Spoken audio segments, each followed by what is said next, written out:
y'all saying. Yes, sir. We need theme music.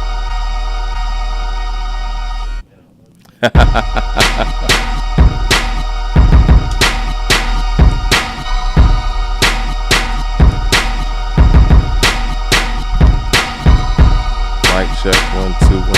Is this business?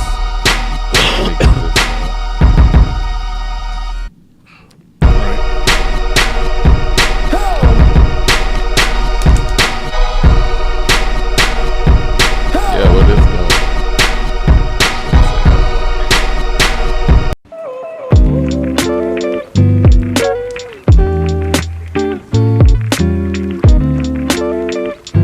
I see us on the screen. Do people hear us?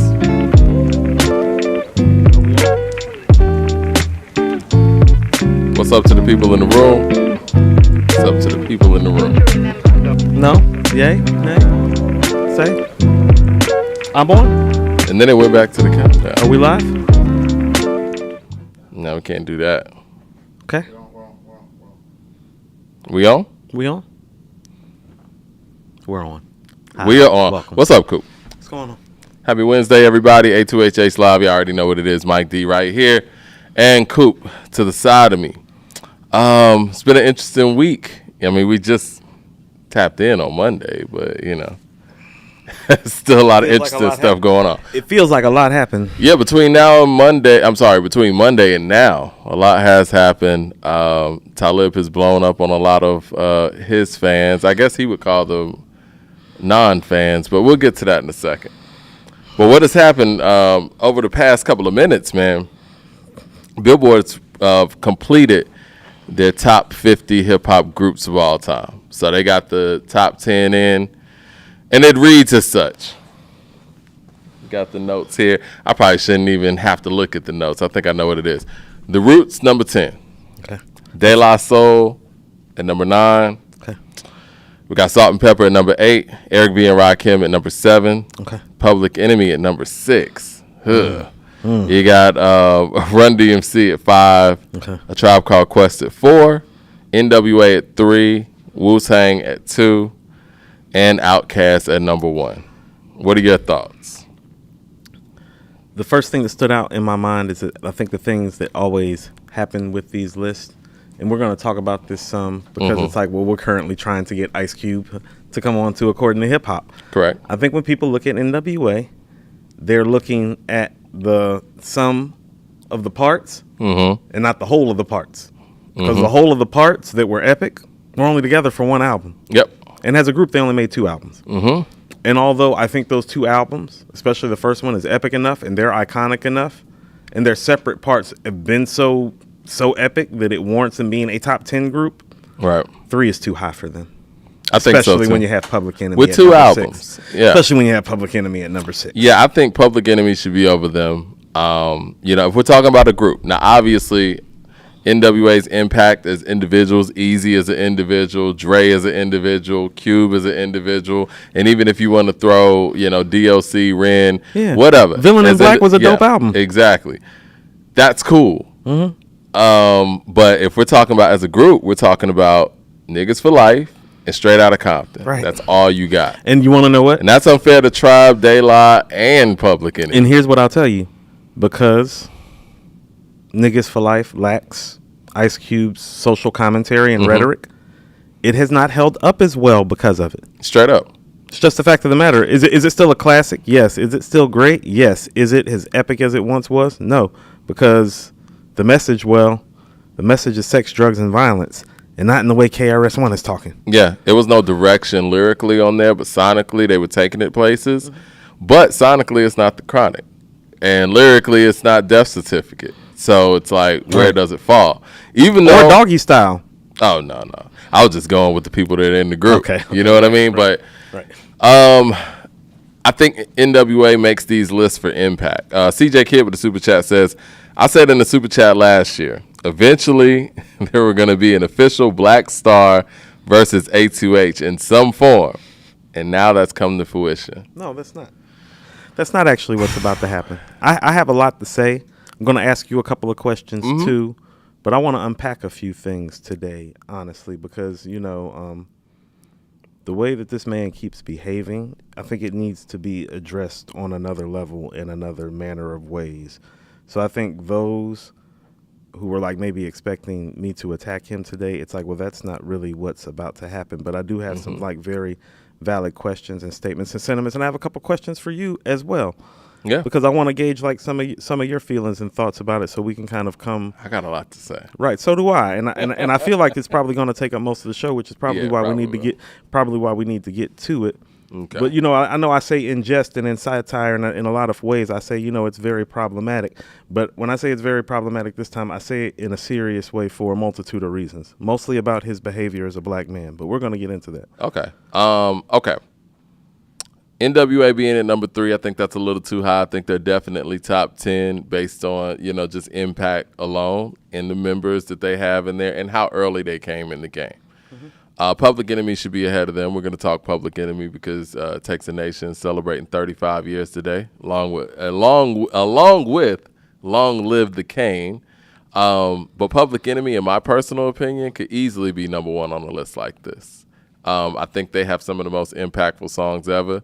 I think that the way that group collectively came together at the time that they came together, it's something that had never been done before at that time, and even since. So I think just the makeup of Public Enemy, the production, the sound, the message, how their songs have held. The only thing about Public Enemy that one could say is maybe album for album, they didn't have the end-to-end play that some of the other groups may have had on multiple albums, but then they got It Takes a Nation, which could be the greatest hip-hop album ever on top of that. There's a few things with that. I think, some of what makes Public Enemy so great is also kind of what maybe hurts them in an overall standing. They lack agility. Right. Like their party is the greatest like social revolutionary party hip hop has ever known, but it is one type of party. There is no other type of party or no other type of music with Public Enemy. Yeah. You get what I'm saying? No, I get what you're saying. And so I can understand an Outkast and a Wu-Tang being ahead of Public Enemy because it's like, well, they provide commentary, and it is social commentary, not to the level of Chuck D, but they do provide social commentary. But they provide a whole world of other things that Public Enemy does not provide.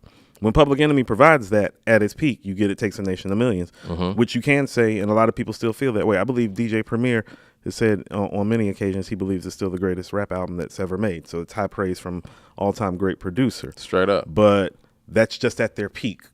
The whole parts of them as well. Top 5 all-time, yes. Number 1, probably not. I think the 3 groups that you can make an argument for putting ahead of them would be Cass, would be Wu-Tang, and definitely Tribe. I think De La has an argument as well. I think De La has an argument. I think De La, they're kind of the inverse of each other, right? Where it's like De La has the albums, but not the powerful single songs that just are, showstoppers. I think what keeps De La, like in a lot of people's minds, out of the top 5 is it's like, well, song for song, they don't compete well with the other guys. And there's no Flav in that group. There's no Chuck in that group. That's what I mean. Yeah. Well, it's hard to compete when you don't, De La has great concept guys, great producers, great rhyme spitters, but not necessarily somebody whose star quality pushes the boundary and pushes them over the top. Right. Like why NWA stays in people's consciousness so much. Well, how many rap groups have legitimately had like three stars? Straight like, up. Superstars. Like Ice Cube is a superstar. Eazy-E is a superstar. Dr. Dre is a superstar. Yeah. I think they're probably the best trio hip hop's ever seen. No. You were right when you said that too, because I mean, if you just look at what they did, the brief time that they did it together, almost all of it is classic. CJ Kid with the super chat says, should Boot Camp Click have been on the list? They're not a group. I mean, what they're album, a collective, right? And how many albums did they release? Too? I think so. Now, Helter Skelter, they were on the group. They were on the list. Yeah, right? yeah. Cause Nocturnal was. They made a couple other joints, but no. Who else? I think. What did you think about the Roots cracking the top 10 over a Bone or a 3-6? Because I know I'm the Roots guy between the two of us. Because when I thought when the Roots made the top 10, when you said that, I immediately thought about Bone. Yeah. And I thought about 3-6. I will say this about the Roots. The Roots catalog, album for album, is extremely impressive. But I think Illadelph is better than anything that Bone or 3-6 ever made. Better than East 1999. And do you want more? Yeah, I think Do You Want More and Philadelphia are better than East 1999. I always prefer Things Fall Apart. That's what I mean. Things Fall Apart. Not Okay. Do You Want More. Do You Want More is the one with Proceed. That actually precedes Philadelphia. Yeah. Yeah. Things Fall Apart and Philadelphia are better than East 1999, in my opinion, in the end. Well, I'm glad that a group like The Roots is getting their just due, because I think throughout their prime, they were always considered to be the underrated group. I think what Black Thought's doing right now on the mic has really helped, people garner that attention for them to get in the top 10. And I think them being on Jimmy Fallon every night helps too. So right, see, but that's why I'm asking you if they are deserving of it, or is this something that has come with the notoriety that has come with it post their prime career? They're one of those groups where it's like they deserved it and they probably would have got overlooked, but they had to do some other shit to actually get the proper placement. Like when they were deserving of this placement, it wasn't like popular to say, but now it's popular to say. Exactly. Yeah. And I think De La Soul being in that top 10 is a similar thing. I think that once their catalog got available and once people really start campaigning for that, us very heavy, people start recognizing, because they've always been left out of these lists. Well, you can't have a top 5 hip-hop group catalog and not put the group in the top 10. Right. CJ Kid with another super chat says, did Game leave G-Unit affect the group the same way that Ice Cube leaving NWA? Just a question. Nah, because I don't really believe Game was really in G-Unit like that. I think the Game being in G-Unit was more of a paperwork thing as opposed to them really being a collective. Because what did he really contribute to that G-Unit brand outside of his own individual project? Ice Cube leaving NWA took the pen away. You know what I'm saying? I mean, it took the social commentary out of the pen away. Ren's a dope MC. Mm-hmm. And he's a dope ghostwriter, too, because he wrote a lot of easy stuff after the fact, but he's not Cube. He's not DMC. Not many people are. Right. Yeah. Especially Cube, yeah. All right, Outkast being number one, and we can move on. I have a lot to say about Outkast being number one because, first of all, growing up, that being my favorite group, I never thought I would see a day when hip-hop publications would say Outkast the greatest group ever. Hold on, who did this? Is this a hip-hop publication? Well, this is Billboard. Yeah. See, okay. See? But this is the same Billboard that actually had Andre 3000 at number 12 all time, and Big Boy wasn't cracking the 50. So my thing is, if this is the greatest group all time, it's just two members, right? How is one of the members one of the 15 greatest MCs ever, and the other member who really is responsible for most of the music that we hear sonically from Outkast that they're obviously holding very high, isn't cracking the 50? This is a classic case of what the kids say. The math ain't mathing. Yeah, it does. This is how the math don't math. So let me get this straight. This is the greatest hip-hop group ever. Right. You have them at number one. This group happens to be a duo. Mm-hmm. In this duo, by the same publication, where they reside at number one guy is number 12 on your top 50. Oh, here's the caveat. The guy that's at number 12 has nothing by himself. Only the stuff that you have at number one, really, as a rapper. Right. His rap stuff is what It's on that group. It's on that group. Yeah. And he's 12 somehow. And he's 12. The other guy, who's part of the same group that's at number one, who actually has solo stuff and has that's comparable to and has exceeded his collaborative material and guest appearances is nowhere on the list. Insane. And people think that something's wrong with us and we're trying to put Andre down. This is the thing, man. How? This is how math don't math. And I equals 17. This is why people will say Andre 3000's overrated. When you put these type of things together and you try to make sense of it, yes, I could co-sign the fact that having him at number 12 and not having Big Boy on the list at all and having the duo at number one, this guy's overrated. Well, You're like basically saying he's responsible for all of it. It's like this. It's like take this case to court and be like, okay, here we have the greatest duo of all time. Mm-hmm. We have this guy at number 12 all time as an MC. And the judge looks at you and he's like, what about the other guy? It's like how do you explain that? How do you explain that they get to number one if the other guy's not on your list? Exactly. And then he's like, then he reads the guy's file at number 12 and he opens up the file and he's like, well, there's nothing in this file except for the stuff that he did with this guy. Book them both. Big Boy's underrated and Andre's overrated based on what these publications put out. It's the criminal nature which is happening within the dynamic of one duo.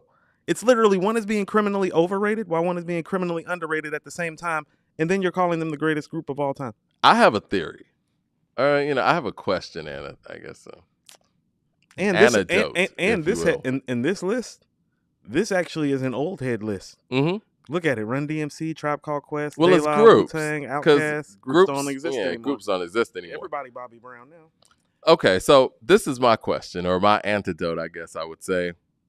Do you think Andre going out there and almost pleading to New York to listen to Southern rappers is why they hold him so high? Because nobody else wanted that or vocalized that level of acceptance. They continuously talk about, remember when Andre said, South got something to say? South got something to say? Yada, yada. You know what I mean? Because we didn't look at it like that down here like that. Well, this is what I mean, is that, he's taken on kind of a life of his own because we don't know what his life is like because he's never recorded any material.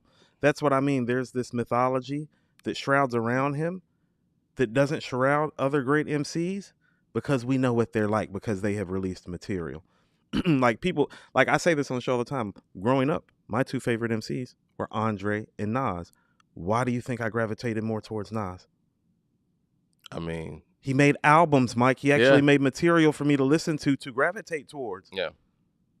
It's literally that simple. And so when you don't have anything to gravitate towards, well, you just fantasize. And what this is one big fantasy, but it's not reality. It's not. It's not. It's not anything tangible. It's not. John Phillips with the super chat him playing says, a flute in Japan is what's tangible right now. And I'm being serious when I say that because, Mike, guess what? That's what's really going on. Him rapping ain't been what's going on really since Outkast made Stank On Ya.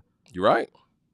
John Phillips with the super chat says, all them groups ain't better than 3-6. Mike, stop. See, you talking to the 3-6 fan. 3-6 just crossed my mind. 3-6 and Bone crossed my mind in this top 10. I think EPMD crossed my mind because I know how some people feel from the prior generation about EPMD as well. I think it's kind of convoluted when it comes to 3-6. Like, we look at 3-6 as almost like that whole Hypnotized Camp, Prophet Posse collective. I think that's what people... In Wu-Tang getting that at number 2? They are getting that. Because, I mean, outside of Into the Wu-Tang and Wu-Tang Forever, it's like, well, you got one all-time great album and top 10 album, much like Public Enemy. Mm-hmm. But Public Enemy's second best album and Wu-Tang's second best album.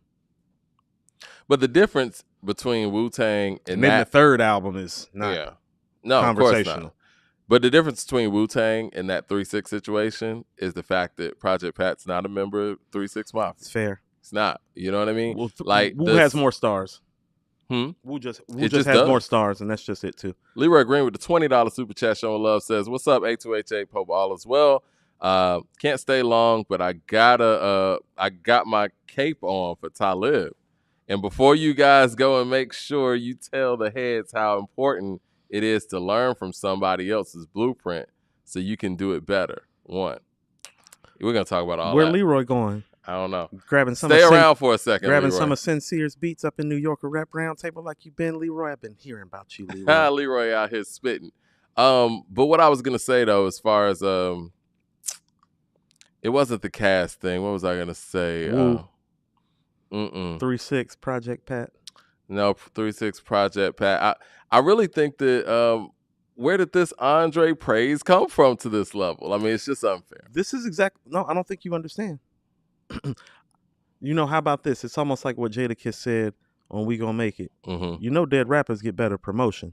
So like when you're missing in action. Oh, imagine being missing in action, but still being in everybody's face. I know what I was gonna say. I got my thought back. It made me think about what Busta Rhymes said at the BET Awards when he was accepting his Lifetime Achievement Award. He said he never wanted to be a solo artist because he was cool with just dropping a 16. He didn't want the responsibility of going out there having to make a full song by yourself, spitting 3 verses by yourself. It was just easier, keyword easier, to just jump in and spit your 16s and go home. So y'all giving this man all this elevation for somebody who never took that step to go out there and create this by themselves. And you have a credible MC who's done the solo thing on multitudes of levels telling you what it is. Hold on, 2 things about it. And people tell us that don't matter. First of all, a couple things. Who Andre favorite MC? Busta was one of them. No, I Busta think Rhymes. it's It's Q-Tip and Busta yeah. Rhymes. Correct.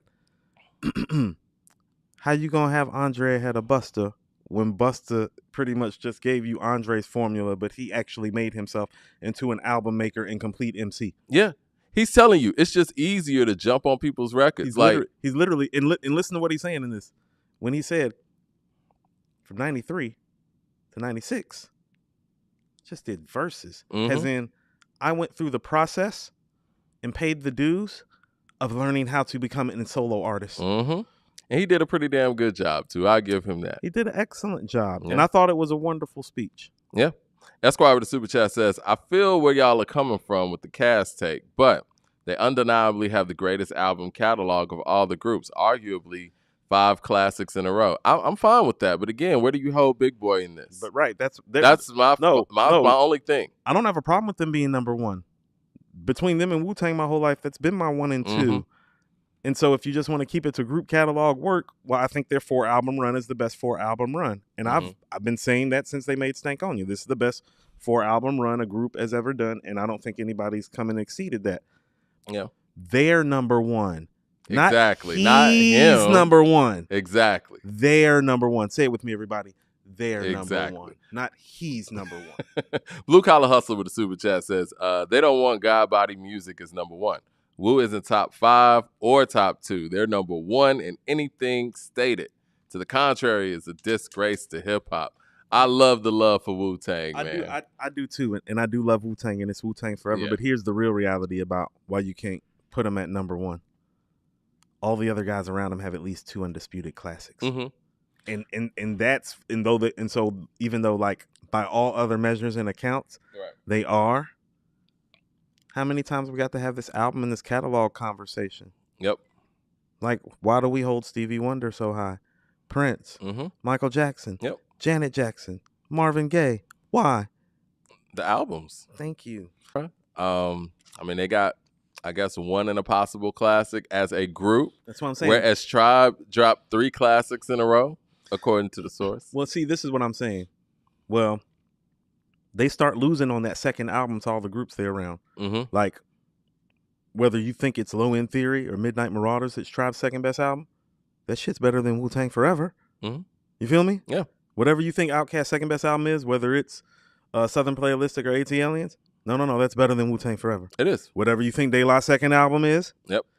Whatever you think Public Enemy's second best album, you know. Yeah. That's Fear of a Black Planet. Fear of a Black Planet. Yeah. And so where they lose at is that really the only second album that they have that's comparable with the other top tier groups is NWA with Niggas for Life, and they lost their front man. So I don't think they're number 1 by that measure when you take into account all the other guys that have made classic material, Outkast being included in that as well. AB Studios with the super chat says, Andre, the definition of wasted talent. We do know that he can rap and produce a song from pop to hip hop. Why not a full body of work? I will never understand it. Understand this, AB Studio. He can't do it. Right. It's just, I mean, I know people don't want to come to that realization, but he can't do it. You do what you can. Yeah, exactly. And what you cannot, you don't. And on top of that, I mean, the man signed a record contract. So if they knew that he had it in him, something will come out. They put out records for dead people. You know what I'm saying? So he don't have it. They keep putting out just albums for dead people. Dead people be popping up with material. I'll be like, man, this guy got bars for days. Young Thug just dropped the album from jail. You know what I'm saying? So yeah, if he had it, we would hear it. He ain't got it. And I know people don't want to believe that, but that's just the truth of the matter. And that's the issue with him being so high over people who've proven to have it. See, and let's even qualify that as a solo artist. He doesn't have it. Because it's so much easier when Big Boy can come in and build with Organized, which he has a relationship with, or Mr. DJ or whoever, and set the foundation of a record, give you the hook. You know what I'm saying? And Dre comes in and puts his perspective on it, spits his 16, and goes and, you know, does some meditation or play a flute or whatever. He didn't do that back then. It's time to go to the next subject. Leroy Green with the $10 with the super chat says, didn't get those beats yet, Coop, but I'm working on it. Right now, I'm going into Zoom to ask another artist for advice. You'd appreciate him, Coop. He was on Bad Boy. Peace. Don't peace yet. We're about to go to this Talib conversation. All right. Well, Complex said ATL #1, Leroy. Why ain't you hollering at no producers down here? Atlanta is the #1 city in hip hop. That's another thing I never thought I'd see. Right. All right. Well, was it yesterday? I think it was yesterday. It'd be all the yesterday or days. Monday or whatever. Oh no, this is what happened. Let me set this story right. You and I got on Monday, and we said that we didn't get to the Black Star subject because people who are watching our show let us know that the Black Star album, No Fear of Time, is no longer available on Luminary. We had no idea. This isn't in the news. Nobody's reporting this. This is just straight up fans like, yo, what's going on? Talib got ghosts, whatever. So after we do our show, or maybe while we're doing our show on Monday, coincidentally, Talib makes a post saying that the album is no longer on Luminary, and it's about to be on Bandcamp, and they're going to sell it for $9. They said the vinyl is on the way. Now, if you're just tuning into the show and you don't know what Black Star did or what No Fear of Time is about, basically No Fear of Time was released on the Luminary app, which is a podcast app, last May.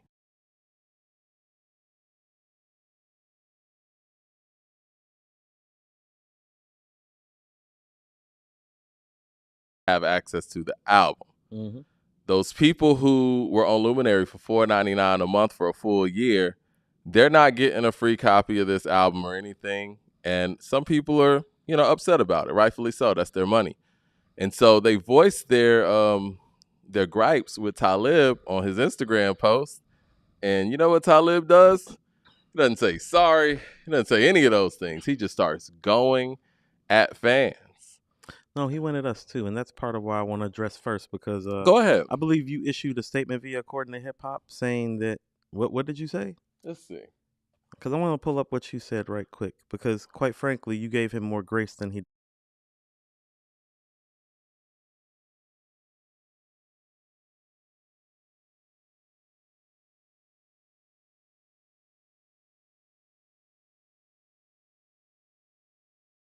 An artist. We were just reporting the news based on direct feedback from Black Star's fans / customers on our platform. And that's when he addressed to us on Instagram and says, according to hip hop is a liar. No fan of mine will accuse me of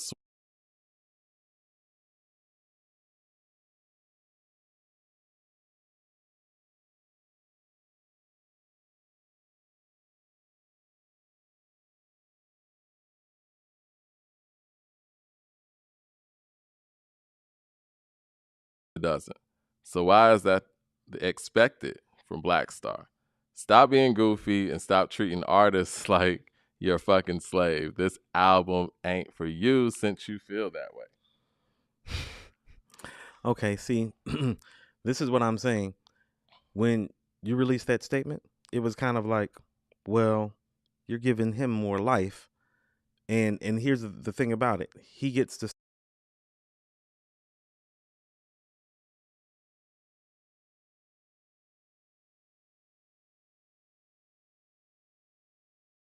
But he doesn't deserve our grace because really all he's done to According to Hip Hop in the time that he's partaking with us is partaking, belittling, and becoming belligerent with our fans. He's actually been counterproductive to our growth because he never has anything positive to say about us. And I only say that because, and it's very apparent to me, and this is psychological, and this is part of what I want to break down. We've said many glowing things about this man on this show.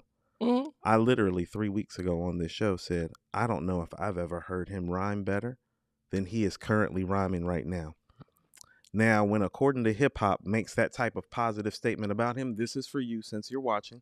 Why can't you find it within yourself when we say positive things about you to highlight those things since you're such a positive influence, in the community and such, a positive influence in this culture? When I gave No Fear of Time the album of the year rating, why did he not retweet or repost that then? Mm-hmm. Was I a liar when I said your album was the album of the year? Was I a liar when I said Peppers was one of the verses of the year? You see, the problem when you say things like that and you have the checks and balances that he has is lack thereof, is that you really make yourself feeling like a fool. And so I'm not even upset at him. I feel sad for him because he's a sorry case of a black man who, quite frankly, is lost in his own space, and he doesn't know what he's doing in a myriad and a multitude of ways. And I want to start addressing that and breaking that part down. We don't have to do the incendiary back and forth because I've invited him respectfully on any platform that he wants to debate. Now, he know he don't want no smoke with me, and so does everybody else that watches this podcast. But anything he wants to talk about in relationship to this and what we say on this show, just be even and fair about it. Yeah. We give you plenty of praise. We have been actually one of the few platforms that have actually talked about Black Stalwart Frequency. Because guess what, Mike? They really haven't been a group. I told you they disappeared for 2 decades and pop back up acting like they were Prince or Michael Jackson. Now he's making Jay-Z title comparisons. You want to know why Jay-Z gets to set his shit on title and sit it there alone? How would he say, for 7 straight summers, no one quite did it like I did it? As in, he put in the work and built out a platform. And if he just wants to let his music reside there, you understand he's great enough as an artist. His catalog is great enough. And he's contributed enough to this culture musically that he deserves that. Black Star does not deserve that same type of grace. Well, even in Jay-Z's sense, right? It's not even the same thing because Jay-Z's putting his stuff on a platform that actually has music for the consumer outside of Jay-Z music. Now, I do want to address what you said about, kind of giving him that caveat. I think when artists go out there and say these things and, say such and such is a liar, blah, blah, blah, fans, they side with artists, right? Correct. And really the message was more so to the fans. They're like, Listen, this has nothing to do with Talib. We're just reporting the way he's speaking to fans and what fans have expressed to us that they feel. You know what I mean? His fans. Right. But because of who he is not as a man and as a black man, you see, he'll end peppers talking about Tulsa, Greenwood, Oklahoma, Black Wall Street. But notice he'll try to tear this black independent podcast down with his words. Yeah. People see that. Right. It's not matching up. Again. Is what I'm saying. And so what I'm asking of him, like respectfully, it's like, well, if you can't be respectful to the platform, and one of the few platforms that actually does talk about you, and actually puts your album in some top 10 lists, and actually talks about your fan base and talks to your fan base, it's like, if you can't show us respect, you don't deserve any. As in, like, we don't even need to make statements like that because you're not really deserving of those types of flowers if this is how you treat your fans, if this is how you treat our community, is this is who you are in hip hop. This is what I mean. He's behaving, and I've said this before, his behavior is frighteningly similar to like a petulant white child that's grown up with white privilege, which is how black men with wealth and power and influence tend to behave. They tend to behave like their oppressors when they acquire a certain amount of fame. And so it just appears to me that he's trying to use his fame to slander us at every turn instead of stepping to the plate and actually debating us because he's scared. Well, he could try to do whatever, but at the end of the day, like you said, these other publications aren't talking about No Fear of Time. And, whether he wants to say anyone's a fan or not a fan or, the N-word that he uses that refers to, Germany, it's like at the end of the day, we're actually talking about No Fear of Time. And we talked about it in glowing fashion. Mm-hmm. We just had, we gave him another verse of the year. Yeah. That year. And most for Yonders. We just had a disagreement on how the album was being distributed. And once again, and how that was fair to the fans. And once again, you ended up doing what we initially said from the jump. There was never a disagreement, Mike. We just asked why it was on Luminary, what the deal was like, and how this was fair to the fans. And they act like we were sitting up here asking for blood. It's like, no, if you're asking people to pay $5 a month, and this album is available right here, what else are they getting other than the album? How long is the album going to be here? Remember we were asking all these questions? Where's the merch at? Where's the vinyl at? Yeah. What else are they getting from this subscription service? And we would say that about anybody. This isn't just a Black Star thing, as he tried to say in one of the posts. No, we would say that same thing about anybody. And I would ask the fans. I mean, Mike, it is kind of a Black Star thing, though, because nobody else is behaving this foolishly. I'm saying if somebody else was hypothetically doing that, we would say the same things. Right. What I'm saying is, like, to the fans out there, what do y'all think? Like, do you feel like your Luminary subscription was worth it after you spent whatever you spent on Luminary and now he puts it on Bandcamp? Or they, I don't want to say he. I keep saying that because Talib's vocal, Most Def, and Yasin Bey is a part of this as well. Because whatever deal they worked out with Luminary, he cashed that check too. So what they did was go out there and make people pay subscriptions. Well, not make. Tell their fans that they needed to pay a subscription to hear their album, and then went back and sold it for $9 a year later. How do the fans feel about that? Because you know what it looks like to me? It looks like two men that have been pimped by this music system, pimping their fans after being pimped all these years. That's the vibe that it gives off musically. Because here's the thing: if this deal was great for Black Star, then it would be black news and good black business to highlight. The fact that they are being so secretive about it makes me feel like, well, are you the pawn and the puppet in this game?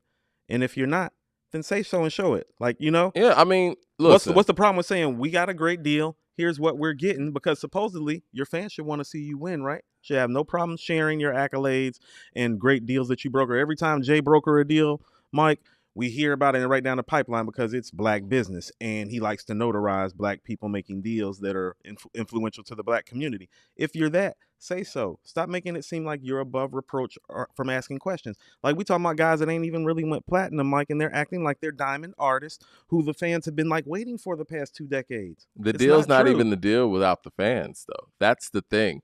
The fans are needed in this situation. Web Visibility with the super chat says the infamous Hell on Earth and Murder Music, pure classic bangers, singles off of each album. Mobb Deep has to be in the top 10 group. Jermaine Johnson with the $20 super chat. Shout out to Jermaine. He's the one that let us know what was going on with this album. Jermaine slid in my DMs multiple times. Said this is incredibly disappointing. I always support Talib.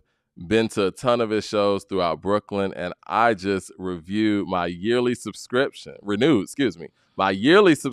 Luminary to continue to have access to No Fear of Time and Liberation 2. So this man, Jermaine Johnson's a real fan. He went out there and just renewed a yearly subscription because it's interesting. The album came out last May. We're in June. We're about to go in July. So they want to drop this around the time when people are going to be renewing a yearly subscription too. I'm sure Luminary's happy. You unknowingly paid for it an extra month, Mike. I did. That's what I mean. But I ain't going to trip on it. No. I mean, you're not tripping on it, but think about how many extra dollars they snagged just on that automatic renewal flip. That's what I mean. There's something about this. The business practices and the intention of it doesn't seem right, because here's the thing that I know. When you're doing good business, you don't find yourself with a viable piece of product, and I do find the album to be quality enough to call it a viable piece of product. You shouldn't have to do all this jumping around and switching to stream services if your business affairs are in order. Because what it looks like to me is that y'all need to go take some business classes about how to manage your affairs properly. They know what they're doing. No. They screwed the fans over knowingly. They did that. They're not stupid, guys. Thank you. They've been in this game. They've been in this industry 25 years. It's either one thing. They know what they're doing. You're either screwing the fans or your business affairs aren't in order. They're screwing the fans. Now step to the mic and say which one it is. But stop blaming according to hip hop and don't call us no liars. Because I'm going to tell you what, Mike, and this is what I mean about how it comes from Talib. That's that privilege of how he grew up more like Theo Huxtable. See, he don't understand that when you don't have nothing, all you have is your word. Yeah. And what you're not about to do is step out here and call me no liar. He throws words around. So right. I don't really take it. Right. No. No. This is what I'm saying. We got to stop giving him a pass. This is somebody that in circles is looked at like an intelligent black man when the reality of the matter, he's a fool and a lost little boy. Facts. CJ Kid with the super chat says, guys, the audio goes off when you show the images of the IG text on the stream. Okay. Miss LB with the super chat says, A2HH, y'all audio's cutting in and out. Christopher Hogan with the super chat says Big Boy and MJG are the most underrated rappers in the group. Definitely. Miss LB with the super chat says, to be fair, a fan was going back and forth with Talib before he tagged y'all, and Talib replied to all that was tagged. Okay. And it didn't start with y'all, in my opinion. He knew he was tagging. Don't tag us, fam. We didn't tag you. Jermaine Johnson we don't know him like that. Says Talib has split personalities like Broski. Once again, I don't care. Stop giving him passes for his little boy tendencies. He's a grown black man. If he is intelligent and articulate, he needs to start behaving as such and stop pulling up on our platform and other platforms, behaving like a lost little child. OG Winston with the super chat says, who dropped a better album, Thug or Gunna? We can get to that when we talk the Atlanta stuff. Gunna. It looks like Gunna, though. Jermaine Johnson with the super chat says, don't meet your heroes. He might be beach ass sneakers. Let's see. It don't matter even about that. This is what I mean. Is like it's getting to the point with how he talks and how he treats people. I'm gonna tell you something. Like I understood something. Mm-hmm. You remember when me and Lupe were going back and forth on Twitter? Right. I can honestly say this. After just reading how Talib was talking to his fans, I I have a whole new respect for Lupe. Like in the sense that it's like, no, Lupe didn't approach me this way. You remember how Lupe approached me? Lupe approached me like he's like, hey, so I think that you think, you know what I'm saying, that you're more intelligent than me. Like he was saying like, hey, if you really want to dance, come on. Like, let's dance. He wasn't a child about it. He was a man about it. This is a childish way of handling these matters with the fans, with according to hip hop, with whoever he's directing it at. There is a such thing as like tact. And really, I realized some of my own flaws in his behavior, which is like, well, you want to know what? I'm not going to just step to the plate and blast him the way he been blasting people because that's not about to work. Ron, can I get the other iPad? My bad. We having production issues? Got iPad issues? My iPad's about to die. Oh. Yeah, let me get another iPad. No, I got a cord here, but it ain't stretching. Okay. No. I got the extender. Nah, we already had like a whole plan for this. I just didn't have a signal. We real fancy. We got. I should have went over the signal. We have multiple show iPads up in here now. Teleprompter coming soon. Right, but it's just a shame, man. It is. You know what I think it needs to stop because here's what I'm saying. Mike, you know how many people Spotify laid off this year from podcasts? I don't even know. A lot. Yeah. You want to know why we didn't get laid off? Privately owned black business entity. He's supposed to be supporting us if he is who he says he is. Because here's the reality of the matter. We've supported him and his fan base by talking about his product and talk about his product glowingly and his verses glowingly and his mic performance glowingly.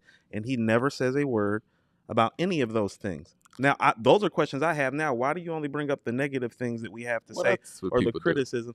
No, but there's something about these quote unquote woke rappers and how they thrive on negativity. That's the OG iPad. It look like even more gangsta iPad. What are we doing? We making more money with A2H than I thought, huh? Miss LB with the super chat says, I wasn't giving him a pass at all. I was just stating how it started. I agree with y'all. Rigger 49er with the super chat says, where do you guys rank Daylight's pen as far as MCs? Maybe not the best song maker, but as a wordsmith, I think that he has the illest pen in hip hop. King Los too. Those are some great lyricists. Let me tell you what I think happened. Because a lot of people will say, okay, well, why didn't they just put it on Bandcamp, initially? Because we had shows about this and we were saying that, like, look, pop-up shop or just put it out there online. People will go support it, sell the vinyl. Now all that's coming. It feels like, and I have no, knowledge of this, but just my knowledge of the business and, how things work. It feels like whatever deal was worked out with Luminary and the podcast they already have, they told Luminary that, you know what, we can bring you a bunch of subscribers with this new album. And they kind of worked out, it sounds like, they kind of worked out a deal with Luminary to bring them a certain amount of subscribers via this album. And they got broken off by Luminary for that, right? But they never shared with the fan base like McDonald's might do when they bring the McRib. Just say it's for a limited time, man. You could say that. You want McRib? Yeah, McRib. They say that on the commercial because for a limited time. Yeah, for customer service reasons. It's for a limited time only. Right. Fuck with it now, and you know what I'm saying? It might be gone, or it will be gone. Mike, what I'm trying to tell you is that what if the business practices are so poor that they didn't even know that or weren't even privy to those things? Are you certain? I believe it. I don't believe they didn't know that.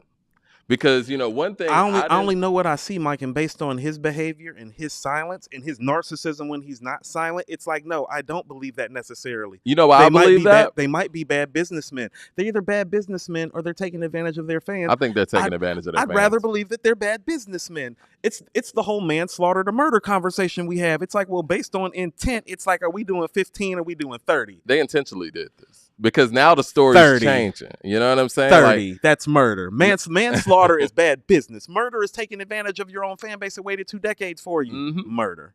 24 years. So, yeah. That's how long the bid would be before you would get an opportunity. But, yeah, I think that they intentionally knew this. And the reason why I believe that is because when the fans saw that the album was no longer there, we still didn't hear anything from him. Like, you know what I mean? He's the kind of person that pops off.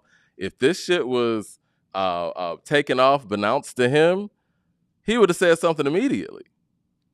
But they didn't. He too well read to be doing this shit, Mike. I don't think you hearing what I'm saying though. Like he too well read and intelligent that don't matter. As a grown man to continue behaving this way every single time. Education doesn't give you character. He Say doesn't. less. So that Say doesn't less. matter. You know what I But mean? what I'm Like, saying is that he don't have any. There's no agility to the vitriol. There's no sensibility to it. It don't make any sense. It's like even when I saw what he was saying, and it's just like, oh, here he go again. It's like, do we? Mental health is real. I'm gonna say it again. Like, do he need some therapy too? it's unfortunate, man. Because you know he might be beefing with somebody like Kanye. Because you know birds of a feather with mental health issues. You know bump heads together. But again, like Kanye's not even a part of the discussion. Group Again, chat therapy. Kanye is a distraction in this matter. The bottom line is you took advantage of your fans, and now you want them to go get an album for $9. Now, Mental health is real. at some point, why would you not just say, and again, this is, just me talking, those people that went out there and paid $4.99 or renewed their yearly subscription like Jermaine Johnson did, send them some merch or something, man. Send them something. You think I'd be joking? I'm like, Like, no. why not? See, Mike, you think I'd be joking when I'm like, nah, Kanye took our money and I want it back. I'm like, no, these dudes taking people money. I want my money back. I don't be joking about stuff like that. It's like, nah, Kanye put on the show. He did. Ron, at least he gave you what you what was paid for. Ron sat next to me at the Kanye show. Ron, how was that Kanye show? It was next, right? It was great. It was an experience. Need our money. Rigger 49er with the super chat says Talib and Most are dope. Why does it matter? Only reason I stopped talking about Donda, Mike, is because Kendrick dropped that. Wait a minute. Whatever that was. Wait a minute. Did you hear this comment? No, I didn't. Rigger 49er says Talib and Most are dope. Why does it matter? See, that's the problem, guys.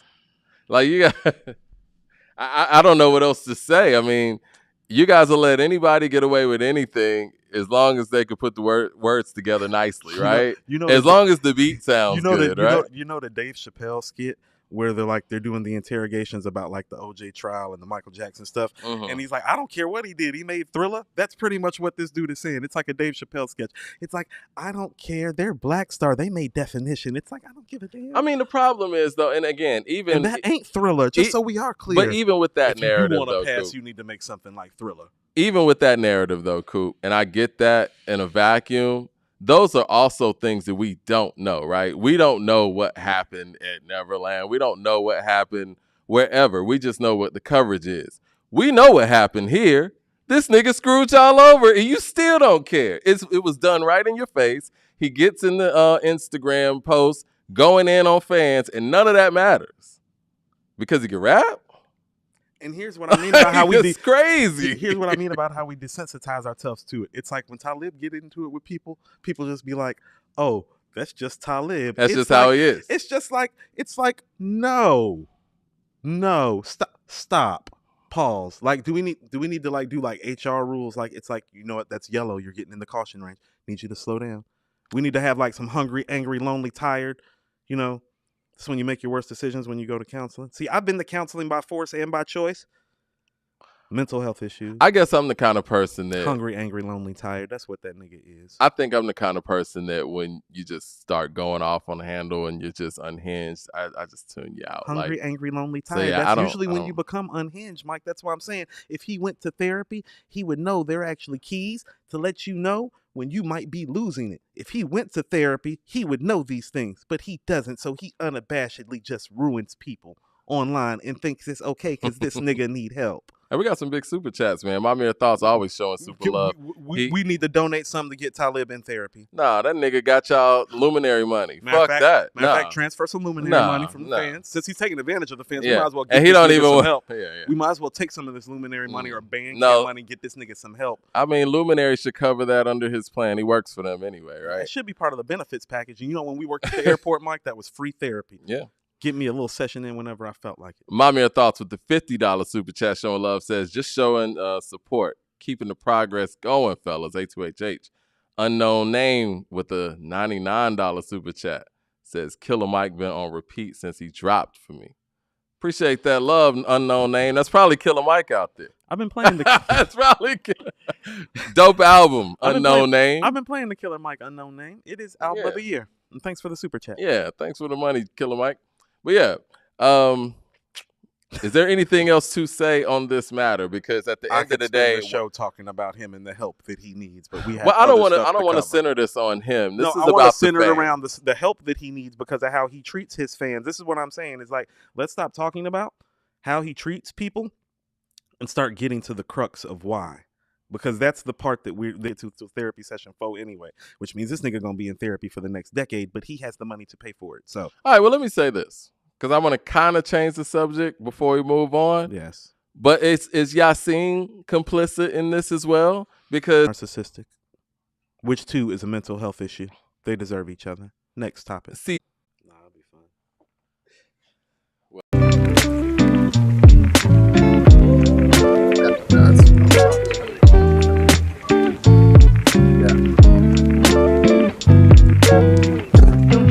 Cut it on.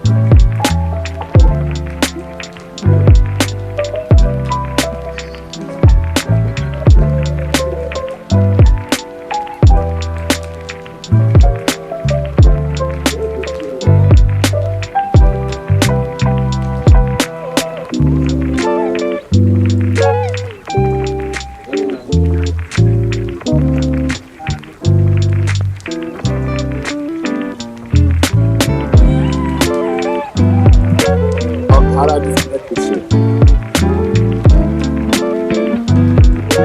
Exit out everything.